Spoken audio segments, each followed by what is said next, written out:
Un ciel bleu, zébré de tant de soleil vert, c'est la belle image que nous offre la plus grande palmeraie d'Europe. 200 000 palmiers, dont 95% de palmiers dattiers. Une telle concentration de palmiers a quelque chose d'étrange et de magique. Grâce à un microclimat particulièrement propice, quelques espèces indigènes existaient, mais ce sont les Phéniciens et puis surtout les Arabes avec leur système d'irrigation qui ont permis le développement de cette magnifique palmeraie. Les palmiers ne sont pas des arbres, mais des herbes géantes. Elles sont parmi les plus anciennes espèces de plantes, au moins 80 millions d'années. Leurs troncs ne sont pas en vrai bois, ils résultent de l'addition de faisceaux de fibres végétales. Ils n'ont pas non plus de feuilles, mais des palmes. Habitués des pays chauds, ils sont paradoxalement grands consommateurs d'eau. Ils poussent au bord des fleuves et des oasis. Ils ont été très utiles dans l'économie agricole, car toutes les parties de la plante sont employées à la fabrication d'objets, meubles, ustensiles de cuisine, etc. Avec le bois des stipes, on fabrique aussi des planchers, des murs, et avec les feuilles, on réalisait souvent la couverture des maisons. Mais leur principal atout, ce sont leurs fruits, les dattes, qui sont depuis des millénaires les aliments de base des populations.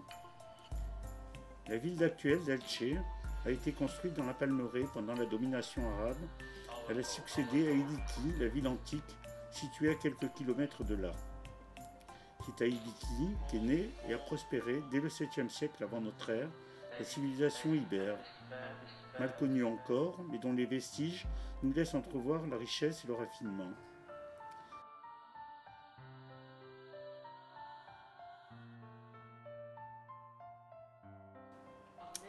La dame d'Elche, bien sûr, ce buste de femme d'une beauté extraordinaire, dont on ne sait si c'est celui d'une princesse, d'une reine ou d'une dame de haut rang. Un visage fin aux lèvres colorées, sa tête est recouverte d'une coiffe remarquable avec deux grands tambours qui couvrent les oreilles, d'où pendent des sortes de tresses liées à une lanière qui lui ceint le front. Elle porte une tunique de lin, une mantille tenue par un peigne et un manteau pesant. Elle porte aussi un beau collier, des bijoux d'or. Les traces nombreuses de polychromie laissent penser qu'elle était tout entière peinte et maquillée. Sculptée dans une pierre de la région, un calcaire fin légèrement orangé, elle présente un port de tête remarquable. Elle est considérée comme une des sculptures les plus belles du monde. Miraculeusement préservée, elle a été retrouvée en 1897 par un paysan. Un archéologue français passant par là, il visitait des amis, a tout de suite compris son immense intérêt et l'a fait rapidement acheter par le Louvre. Échangée pendant la guerre à la demande de Franco contre un Velázquez, elle est devenue le symbole de l'Espagne et les habitants d'Elche lui vouent un culte particulier. Des effigies d'elle sont partout dans la ville et de très nombreuses études lui sont consacrées.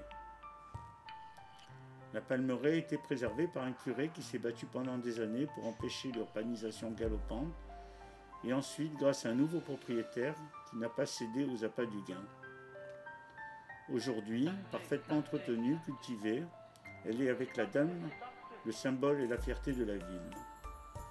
La palmeraie a été classée au patrimoine de l'humanité en 2000, ainsi que les cérémonies liées au mystère d'Elche.